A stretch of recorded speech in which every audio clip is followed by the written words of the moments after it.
Black history.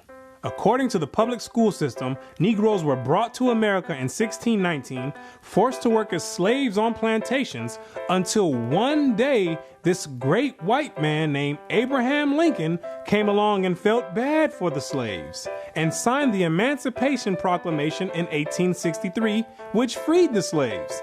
But there were still some bad whiteys in the southern states that passed Jim Crow laws for segregation. Afterwards, there came more whites that felt bad and then gave blacks civil rights in the 1960s, then allowed a black man to have the presidential office named Barack Obama. Now blacks are finally equal to whites. We can all get along. The end. Now, moving right along to our English lecture for the day. I don't think so.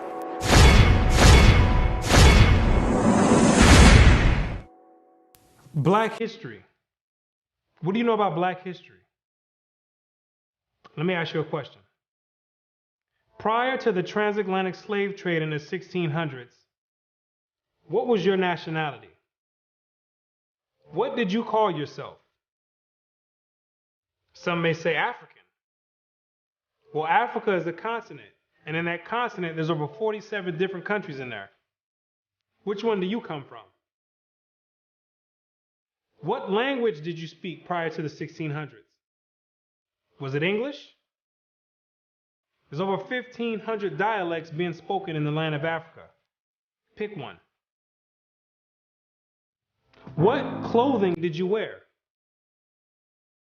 Was it high heels and stilettos? Skinny jeans and Vans? What food did you eat? Hamburgers and hot dogs? French fries and SpaghettiOs? What religion did you partake in? Who was your God? Was it Christianity and Cesare Borgia? Most of you have no idea about the answer to these questions. You have no recollection of any history prior to the transatlantic slave trade. Now, is that a coincidence or by random chance? I don't think so. Have you ever asked yourself, why is it that in the public school system that every time the subject of Black history is taught, it always begins in the 1600s and with slavery? Why is that? Doesn't that raise some antennas and spark inquiry? Why is it that the public school system is so committed to revolving Black history solely on the past 400 years? Why is that? Is it because there's a deficiency in historical data? Or maybe because there's no history at all prior to the 1600s? Maybe Black people just poofed out of thin air, sporadically, landed on slave ships, and they said, hey, we got a new species here, and start importing and exporting them all over the world. Maybe that's what happened. The question arises, what is the drawback on this history? Why does it keep being withheld? What's the big idea about it? Why is it being held hostage? That's the question. Why can't it be expounded on? 100 years prior to the 1600s? 300 years, 500 years, 1,000 years? Why is that information not being revealed? What's the big secret? What's the mysticism about it? What you're going to come to realize is that your identity is the biggest kept secret on the planet Earth. Oh, you thought that NASA and the space station and the secret missions being conducted by them, oh, you thought that was the biggest kept secret on Earth. No, this is bigger than that. You thought that the government and the CIA and the FBI hiding information about UFOs and Planet X and Nibiru and aliens, you thought that was the biggest information and biggest kept secret. No, this is bigger than that. The elite Confederate have spent billions of dollars and constructed an innumerable amount of psychological stratagem to ensure that you never received and acquired this information that's about to be put out. You're about to receive pertinent information from some of the most reputable biblical scholars, historians, and archaeologists. And they all know something that you don't know. And that's your identity. Ham, the youngest of Noah, born probably about 96 years before the flood, and one of 8 persons to live through the flood. He became the progenitor of the dark races, not the Negroes, but the Egyptians, Ethiopians, Libyans, and Canaanites.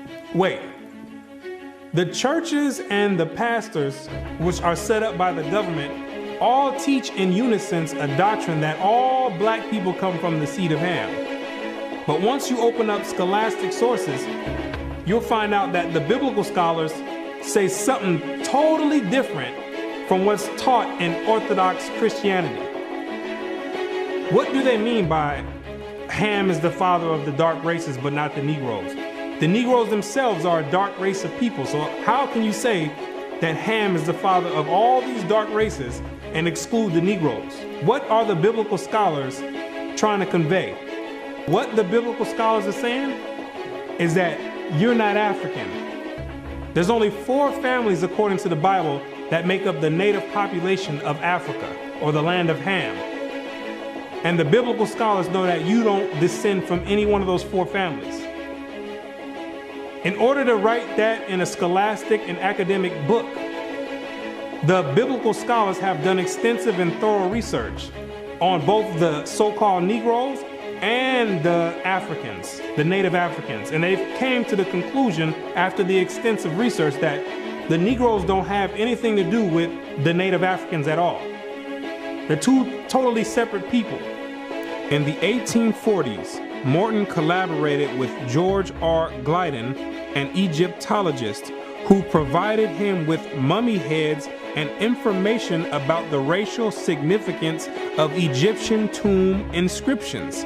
In Crania Aegyptiaca, published in 1844, Morton pointed out that both cranial and archaeological evidence showed that the Egyptians were not Negroes. In 1840, Dr. Morton was trying to find out the racial origin of the so-called Negroes that were in America in slavery. So he got together with the Egyptologists, which supplied him with the mummy heads, and what he did was conduct an extensive research on the cranial remains of the heads in Egypt, in contrast to the cranial remains of the heads in America. And what he found out is that the Negroes that were in slavery were not Africans. He found out that the skulls were 2 totally different types of skulls. The Negro's head was longer than the Egyptian head. The physical characteristics from the outside look similar, with the thick lips and the broad nose. But once you start delving into the real characteristics, he found out that there were 2 totally different people, as abolitionists and colonizationists had maintained, and that in fact, blacks had been relegated to the same servile position in ancient Egypt as in modern America.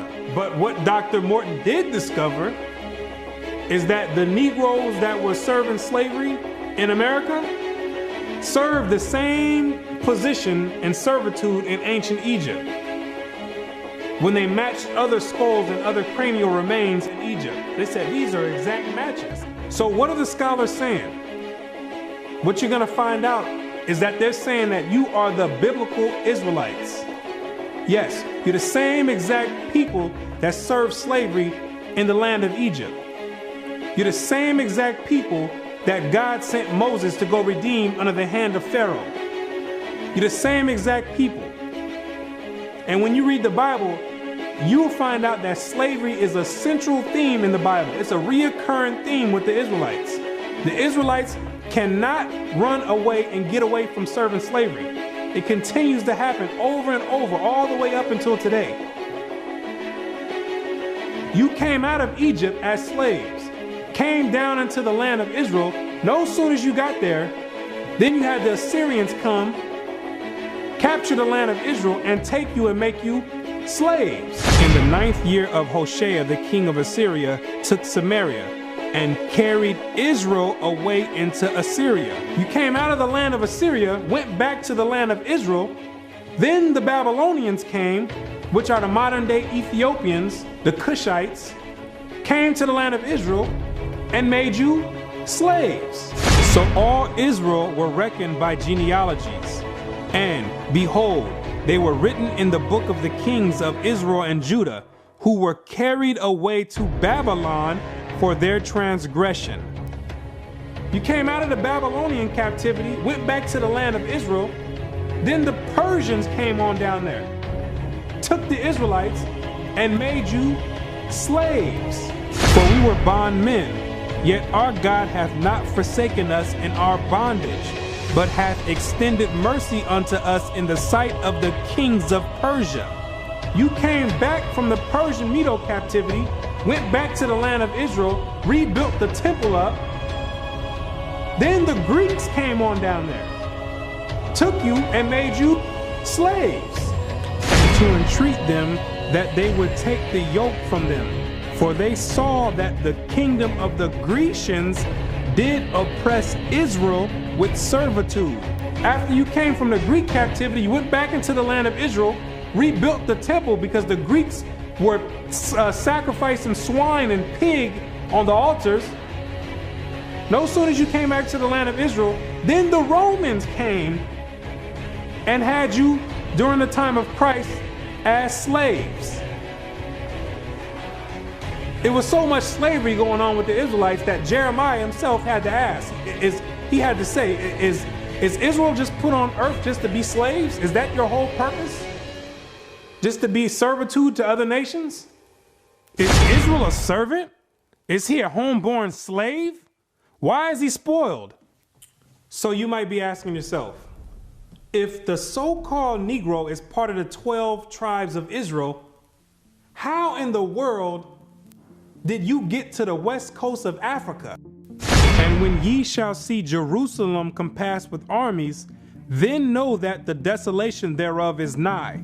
This is Christ right here speaking to the Israelites. He says, when you see Jerusalem compassed or surrounded by the Roman armies, then know that the desolation or the destruction of the land of Israel is getting ready to happen. The Romans getting ready to come in here and tear some stuff up. Then let them which are in Judea flee to the mountains, and let them which are in the midst of it depart out. And Christ says, when you see the Romans coming in, you better get ready to flee into the mountains. And what you're going to realize is that the mountains that he was talking about was the land of Africa. It was the same exact place that Mary and Joseph took Jesus when they were fleeing from Herod when he was trying to come find Jesus to kill him. They went right into Africa. And the Israelites went into Africa as well, fleeing from the Romans. In the year 65 BC, the Roman armies under General Pompey captured Jerusalem.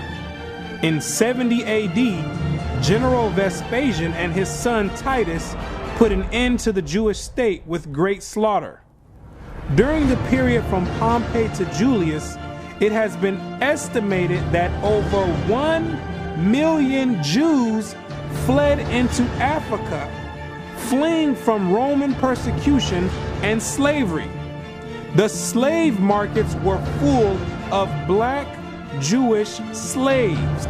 Over 1 million of you Israelites fled from the land of Israel into the land of Africa, running away from the Romans because the Romans was coming to put slaughter to the Israelites. The ones that didn't take heed to the prophecy of Christ when he said you better leave and go to the mountains, go to Africa, when they got caught by the Romans, they were taken back to Europe and sold in slavery and put in servitude and became gladiators, put in the lions' dens.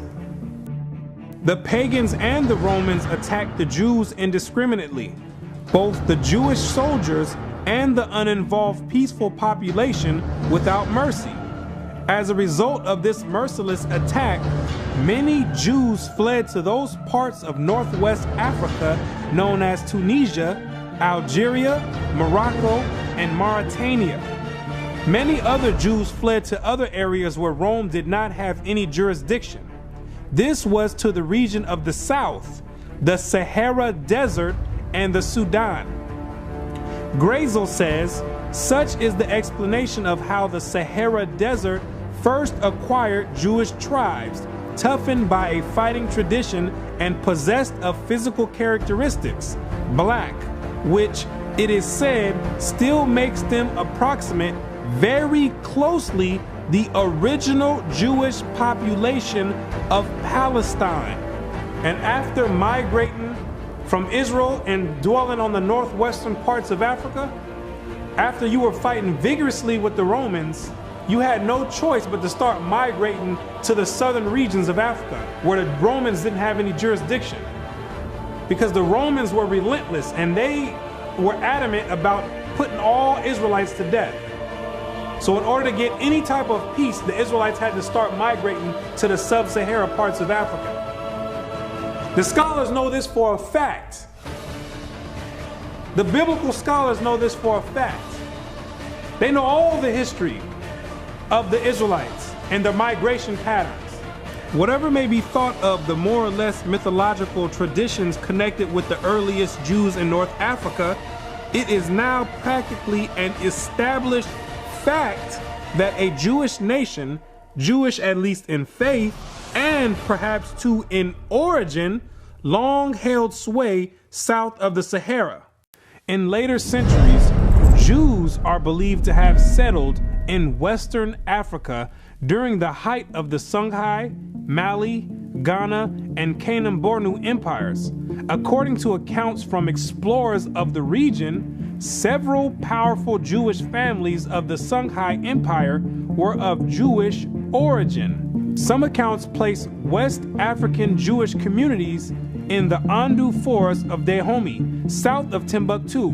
In the 1930s, these groups still maintained a Torah scroll written in Aramaic that had been burned into parchment with a hot iron instead of ink so it could not be changed. In the 1930s, the historians went over there and still found Israelites over there that didn't get captured in the slave trade, still practicing the Hebraic faith, still knowing who they were. With a Torah, which is the first 5 books of Moses, written in Aramaic. That's the ancient language. And it's a shame that they have to burn it in hot iron so the European colonialists don't come over there tampering with it and taking the evidence and trying to hide the history. It's a shame that they have to do that. It is a total shame that they have to do that. The black Jews had an advantage over the African tribes. They carried their culture, history, laws, and written records with them. The Jews made use of every opportunity. They were an industrious and skillful people.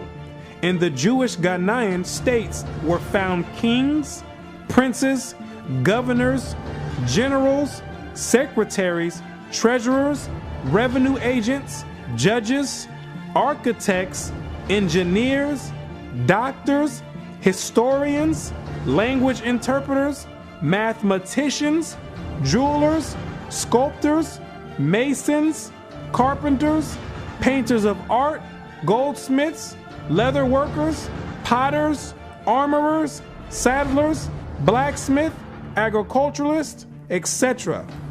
Who told you that you was a bunch of Negroes running around on the west coast of Africa, butt naked, swinging from vines? Who told you that lie? You were and still are a prestigious people, a skillful people.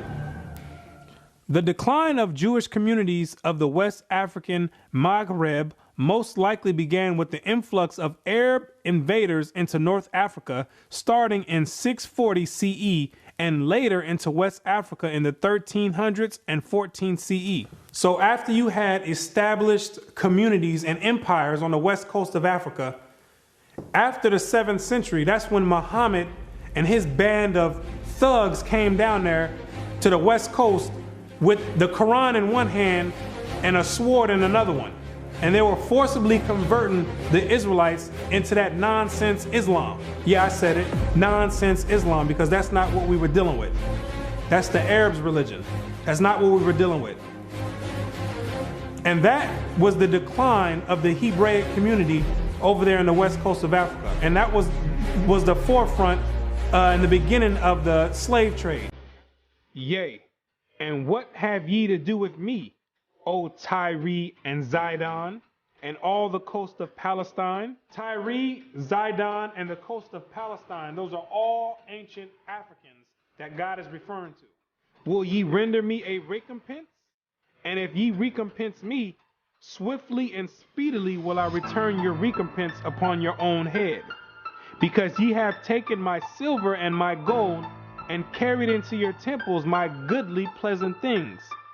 The children also of Judah and the children of Jerusalem have ye sold unto the Grecians. The Africans got together with the so-called Grecians or the Europeans, and they commenced in selling the Israelites that were dwelling on the west coast of Africa in slavery. There's your slave trade right there in the Bible. Both buyers, Europeans, and sellers, Africans, saw the people traded into captivity on the African coast as outsiders. Now, why did those Africans see you as outsiders? Because you were some people that migrated and encroached on their land. They knew you were not the same exact people. The customs that you had, the way you moved, they knew you were not the same people, so they had no problem commencing in a slave trade with the Europeans. Do you be crazy to believe that Africans were selling their own people? That makes no sense at all. When the Europeans put that in the textbooks, they're using technicalities, saying Africans sold other Africans. When they're using technicalities, what they mean to say is native Africans were selling Israelites that were living in Africa. It'd be no different if somebody wrote history 500 years from now and say there was a slave trade that happened here in America. Say black people got together and start selling white people to the Chinese. If somebody with the same mindset that the Europeans have wrote history 500 years from now, they would say Americans were selling other Americans to the Chinese.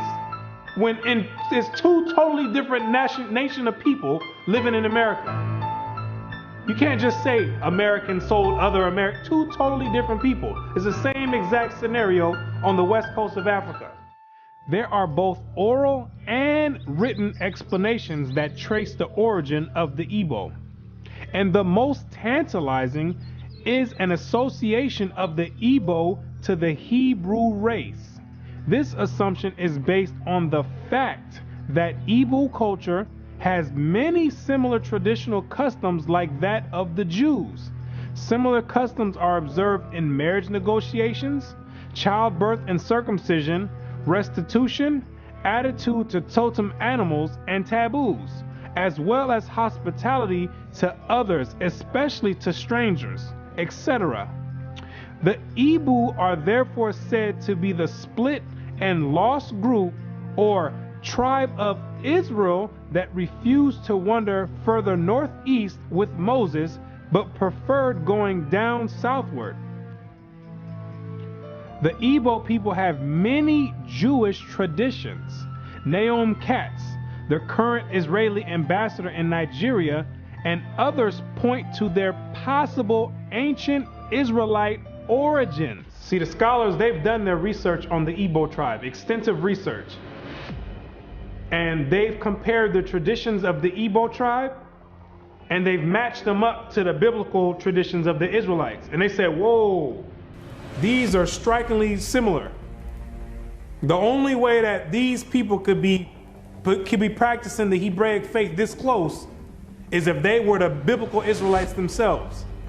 So you may ask yourself, what is the significance of the Igbo tribe to the so-called Negro in the Americas? When you do the research, what you're going to find out is that the Igbo tribe is one of the main sought-out tribes that were captured and sold in the transatlantic slave trade and came right here to America. The British were the major buyers before they banned their own slave traffic in 1807. They were replaced by the Portuguese and the Spanish for as long as the traffic continued here. The majority of the captives were speakers of Igbo dialects. You can hear me clearly, Rabbi. Let us have your name once more. My name is Rabbi Yehuda ben Shomer. Okay. Well, is it okay if we just called you Yehuda? Yeah, that's fine. Today? Okay, yeah, that's great. fine. No problem at all. I'll go on even further to say this, that the slave trade is actually connected to Deuteronomy 28, because the majority of the slaves that were brought to the Caribbean islands and brought to the Americas were Igbo people, were people of Hebrew and Hebraic Israelite descent, if you will. And so if you read Deuteronomy chapter 28, it matches perfectly what happened to the Hebrew slaves, the black Hebrew slaves, during the slave trade. It just matches it perfectly. Back up now. I think we just rung a bell here. Hold up now. Okay. Hold up. Hold the presses. Okay. Hold up. I hope everyone is listening to this. This is you about to rock some boats now, Ben Yehuda there. Hold up now. Listen to what he's saying here. So you are saying that there's a great chance, or more so, that the black people that links directly to the slave trade are from the lost tribes of Israel. Is that what you're saying here, sir? Yes, I am. Now, granted, I will qualify that I don't. Wait a second. I don't believe that every single black person is Hebraic or Jewish, but I'm saying that the majority of the slaves involved in the slave trade were Hebrews. These people knew exactly who they were buying and selling, both the Africans and the Europeans. The Europeans, which are the Romans went after 70 AD, they went conquering, and they done hid themselves under different nationalities after they done conquered the native people that were in those lands in Europe. Hid themselves under the French, under the British, under the Portuguese. They're the same exact Romans. And all they're doing is continuing the agenda that was put in place in 70 AD. When they came down there looking for the Israelites. It's the same exact agenda. And carrying it forward to today. It's the same exact agenda. They knew exactly who they were aiming for. It's not by coincidence that all the history matches up perfectly with the Bible prophecies. It's not a coincidence. And then they push a doctrine on you in church talking about it doesn't matter. So then you never go and look for this information. Now you see exactly why they don't put none of this in black history, why they don't go prior to the 1600s. You start digging prior to the 1600s, and then you find out you come or descend from the Igbo tribe. You start doing your research. Well, let me find out a little bit more about this Igbo tribe. Then you find out that the Igbo tribe are known as fact descend from the 12 tribes of Israel. So then you say, hold on. Something's not right here. That's the exact reason why they don't go prior to the 1600s.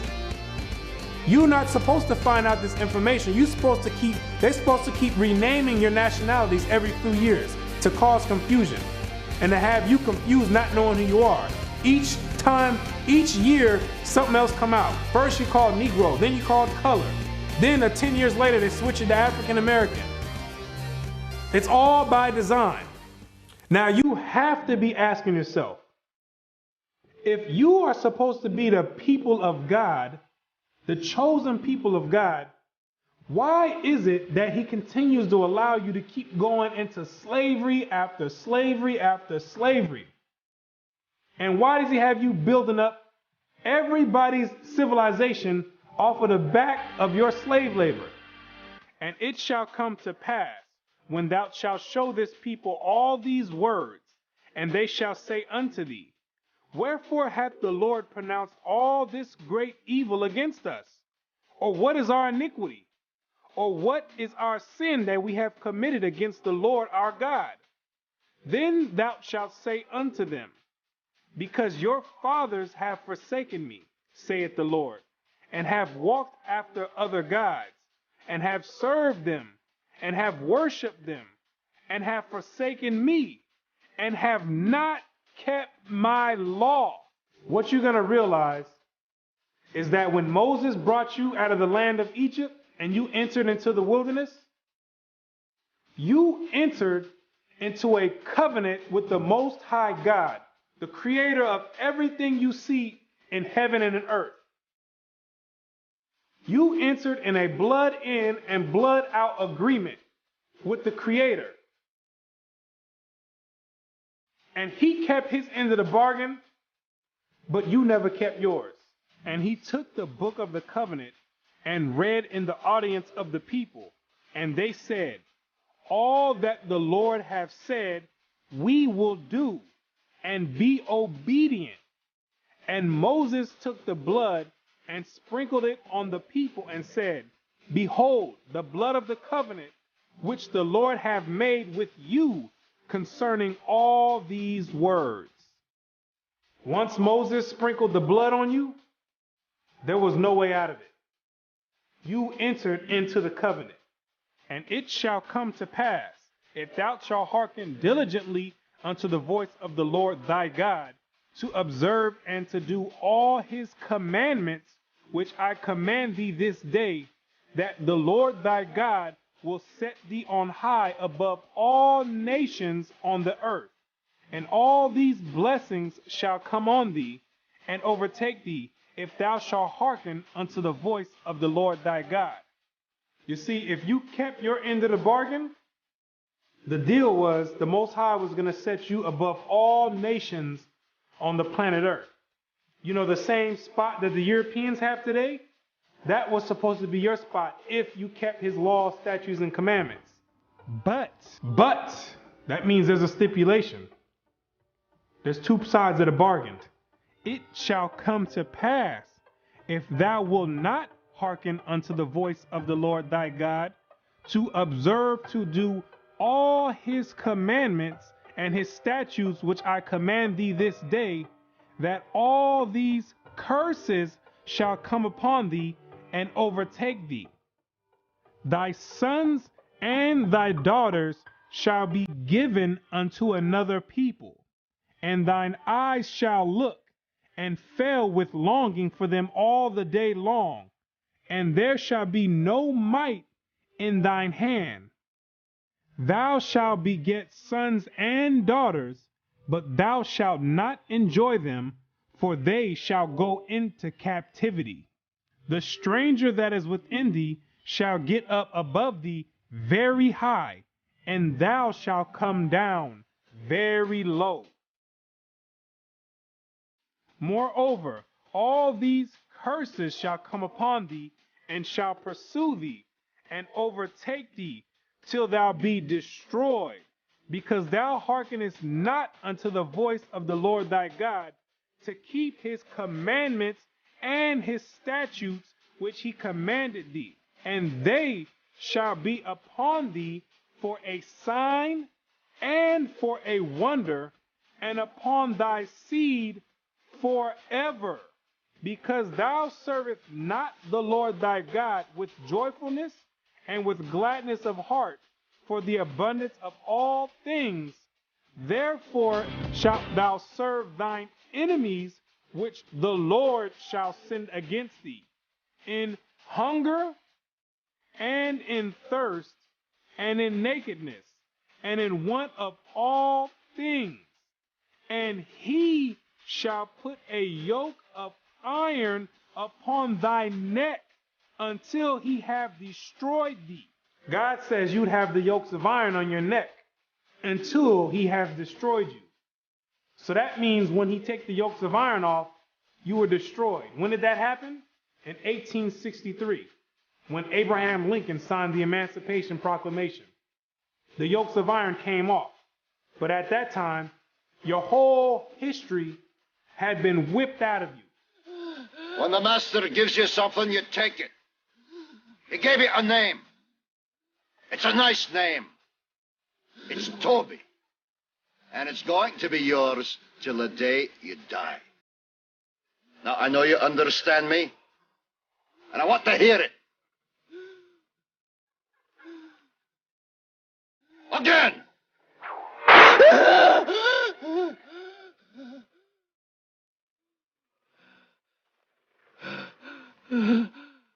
I want to hear you say your name.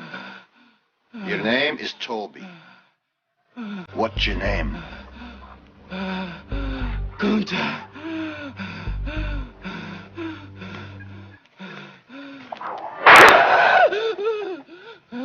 Lord God, help that boy. They're gonna whip him dead. What's your name? Say it. Toby. Who are you? Say your name.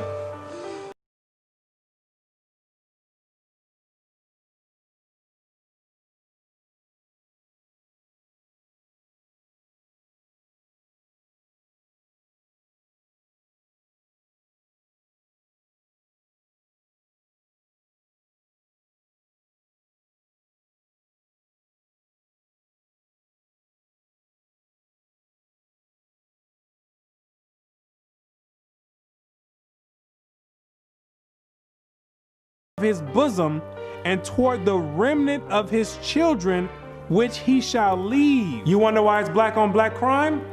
You didn't keep your part of the covenant. You wonder why black men always leave the children? You didn't keep your part of the covenant. Also, every sickness and every plague which is not written in the book of this law, them will the Lord bring upon thee until thou be destroyed. Why are you number one in HIV? You didn't keep your part of the covenant. Why are you number one in hypertension and high blood pressure? You didn't keep your part of the covenant. Why are you number one in high cholesterol? You didn't keep your part of the covenant. Why are you number one in diabetes? You didn't keep your part of the covenant. Why are you number one in all negative effects across the board? You didn't keep your part of the covenant. And the Lord shall scatter thee among all people from one end of the earth even unto the other, and there thou shalt serve other gods, which neither thou nor thy fathers have known, even wood and stone. And among these nations shalt thou find no ease, neither shall the sole of thy foot have rest. But the Lord shall give thee there a trembling heart, and failing of eyes, and sorrow of mind. And thy life shall hang in doubt before thee, and thou shalt fear day and night, and have no assurance of thy life. In the morning thou shalt say, would God it were even? And in the evening thou shalt say, would God it were morning? For the fear of thine heart wherewith thou shalt fear, and for the sight of thine eyes which thou shalt see. And the Lord shall bring thee into Egypt again. The word Egypt in the Bible means bondage or slavery. I am the Lord thy God, which have brought thee out of the land of Egypt, out of the house of bondage. So when God says he's gonna bring you into Egypt again, he's saying, I'm gonna bring you into slavery again with ships. But this time you're going with ships, packed up like sardines in a can. By the way whereof I spake unto thee, thou shalt see it no more again. And there ye shall be sold unto your enemies for bondmen and bondwomen, and no man shall buy you. And God says no man shall buy you. Back in the biblical days, you would be able to buy or redeem a slave by payment. But God says no man is going to be able to redeem you out of this slavery. this last one I bring you to, this last Egypt, nobody's going to get you out of it. Marcus Garvey tried to get you out of it, didn't work. Martin Luther King tried to get you out of it, didn't work. Malcolm X tried to get you out of it, didn't work. Louis Farrakhan tried to get you out of it, didn't work. Al Sharpton tried to get you out of it, didn't work. Why? Because you are still breaking the covenant.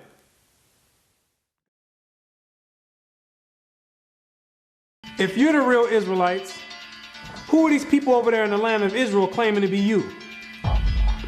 Those are Romans, Europeans. They got pushed up in the South Georgia, Russia, in the Caucasus Mountains, and hid themselves under the name of Khazars.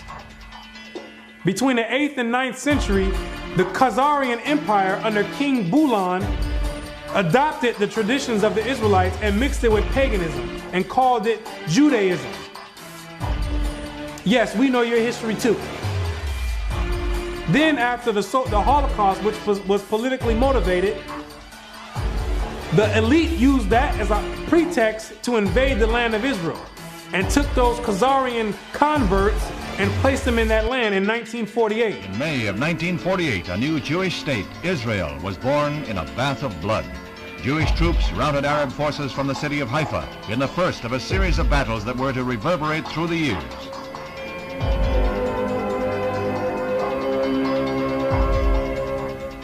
In the year of independence, fighting was fierce in the Negev desert area. Here, Israeli troops routed the Arabs and took hundreds of prisoners. Meanwhile, on May 14, 1948, the new government headed by David Ben-Gurion is installed in Tel Aviv. Thus, for the first time since the Roman legion destroyed Jerusalem in the year 70 AD, the Jewish people have a nation of their own.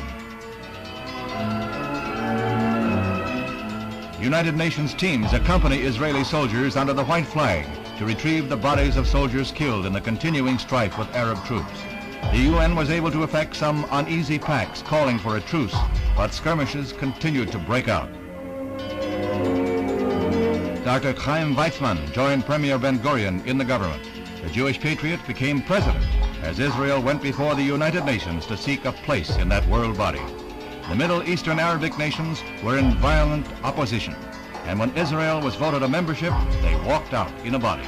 For the rest of the day, their seats remained empty, but they returned the next morning to no further incident. Thus, history was made as the Jewish state of Israel was born. Conceived in strife and weaned on violence, Israel has flourished to become a constructive voice in world affairs. Her flag became a symbol of hope. To destabilize the Middle East. Prior to that, those people never lived in the land of Israel. Prior to 1948, those people never stepped foot in the land of Israel. Those are Europeans hiding themselves, European Romans hiding themselves under Jewish. That's what they keep doing each time. They keep going different places and taking on different nationalities. They're the same exact people. These are the same exact people that funded your transatlantic slave trade. Yes, the same Jewish man, the same Romans. These are the same people that's responsible for your 400-year short span Black history curriculum. These are the same exact people that control the media outlets and push rap music on the whole Black community and support it and push it on the forefront. The same exact people. They control all the media. These are the same exact people that are responsible for your Christian churches in all the neighborhoods in the Black community.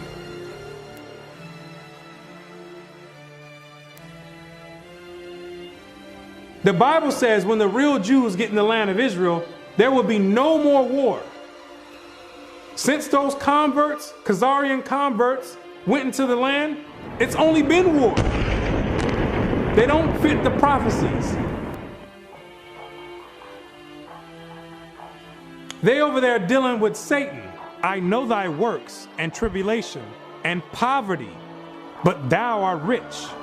And I know the blasphemy of them which say they are Jews and are not, but are the synagogue of Satan, using the Babylonian Talmud as their authoritative source. These people are not the real Jews, and they have nothing to do with the Most High God and the biblical Israelites. They're not the real Jews, and they're dealing with Satan at the highest level. What are these nations trying to accomplish by suppressing all this information? What you're going to realize is that there's a group of nations that are confederate together that have been trying to get rid of the Israelites from way back when so they can offset the Bible prophecies. Keep not thou silence, O God. Hold not thy peace, and be not still, O God. For lo, thine enemies make a tumult, and they that hate thee have lifted up the head. They have taken crafty counsel against thy people, and consulted against thy hidden ones. They have said, come, and let us cut them off from being a nation, that the name of Israel may be no more in remembrance. The elite know that America, according to the Bible, is the last kingdom before the return of the Messiah. It's the last reigning kingdom, called Babylon the Great, or the Little Horn. And they're trying to offset prophecy and prolong their rulership, because they know that when Christ returns, he and the 144,000 are going to be the next ruling government on the planet Earth. And he that overcometh and keepeth my works unto the end, to him will I give power over the nations, and he shall rule them with a rod of iron. As the vessels of a potter shall they be broken to shivers, even as I received of my Father. And I heard the number of them which were sealed, and there were sealed 144,000 of all the tribes of the children of Israel. The elite don't want this prophecy to go forth. They're going to do anything in their power to offset the prophecies and prolong their rulership, because they know that once the Israelites are in rulership or in authority, that all these nations that had a hand in enslaving the Israelites, they're all going in captivity. It's going to be their turn for servitude. For the Lord will have mercy on Jacob, and will yet choose Israel, and set them in their own land. And the stranger shall be joined with them, and they shall cleave to the house of Jacob. And the people shall take them and bring them to their place. And the house of Israel shall possess them in the land of the Lord for servants and handmaids. And they shall take them captives, whose captives they were, and they shall rule over their oppressors. Therefore, all they that devour thee shall be devoured, and all thine adversaries, every one of them, shall go into captivity. And they that spoil thee shall be a spoil, and all that prey upon thee will I give for a prey. He that leadeth into captivity shall go into captivity. He that killeth with the sword must be killed with the sword. Here is the patience and the faith of the saints. The elite have got together with their top scholars in their think tanks, and they know these prophecies to a T. They didn't study this book back and forth. They understand all the breakdowns and prophecies. So in order to prevent these things, they have to suppress history and rewrite history and flood the media outlets with all types of futile material like rap music, Atlanta Housewives, and other reality TV nonsense to keep your mind occupied on entertainment and divert it from anything with any significance. And the success rate of that to black people is extremely high. The black man won't pick up a book if his life depended on it. A book is kryptonite to the black man. It's like spraying Raid on a roach. They say if you want to hide anything from a black man, you put it in a book.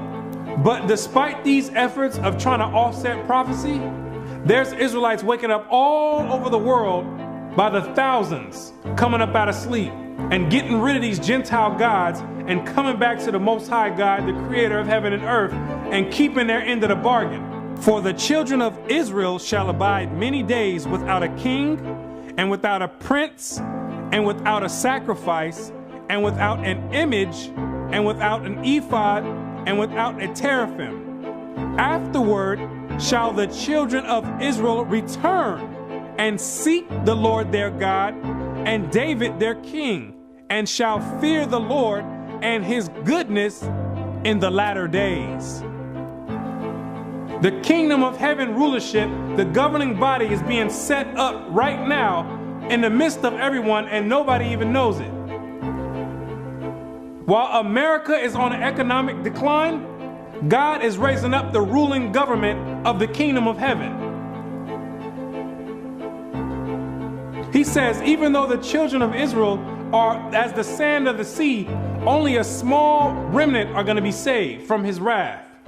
Isaiah also crieth concerning Israel, though the number of the children of Israel be as the sand of the sea, a remnant shall be saved.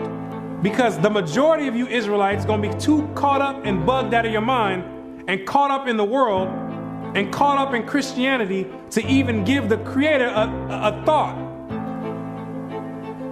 and even to consider to go back and keep your part of the covenant. But God says He's not sending you in slavery no more.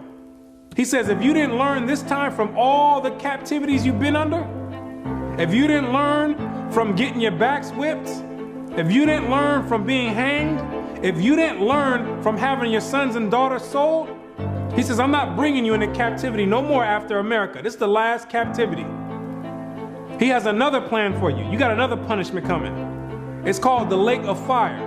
But the fearful and unbelieving and the abominable and murderers and whoremongers and sorcerers and idolaters and all liars shall have their part in the lake which burneth with fire and brimstone, which is the second death. And you're going to be there for a very long time. But to those that have an ear and come back and return to the Heavenly Father, He's going to make a new covenant with you. For finding fault with them, He saith, Behold, the days come, saith the Lord, when I will make a new covenant with the house of Israel and with the house of Judah. The Bible says that the new covenant is with the Israelites, not all nations.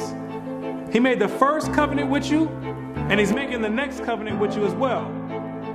Not according to the covenant that I made with their fathers in the day when I took them by the hand to lead them out of the land of Egypt, because they continued not in my covenant, and I regarded them not, saith the Lord. For this is the covenant that I will make with the house of Israel after those days. What does it mean after those days? It's talking about when you get into the wilderness. Yes, you have to go to the wilderness again. The same way when you came out of Egypt and you went into the wilderness and made the first covenant is the same exact way when you come out of America, which is the modern Egypt, you're going to have to go into the wilderness again. And I will bring you out from the people and will gather you out of the countries wherein you are scattered, with a mighty hand and with a stretched out arm and with fury poured out. And I will bring you into the wilderness of the people, and there will I plead with you face to face, like as I pleaded with your fathers in the wilderness of the land of Egypt. So will I plead with you, saith the Lord God. And I will cause you to pass under the rod, and I will bring you into the bond of the covenant. The covenant is going to be made after Christ returns. That's the new covenant. Then there's a new covenant now. You're still under the same exact covenant you made when you came out of Egypt. That's a binding covenant right now. I will put my laws in their mind and write them in their hearts. And I will be to them a God, and they shall be to me a people.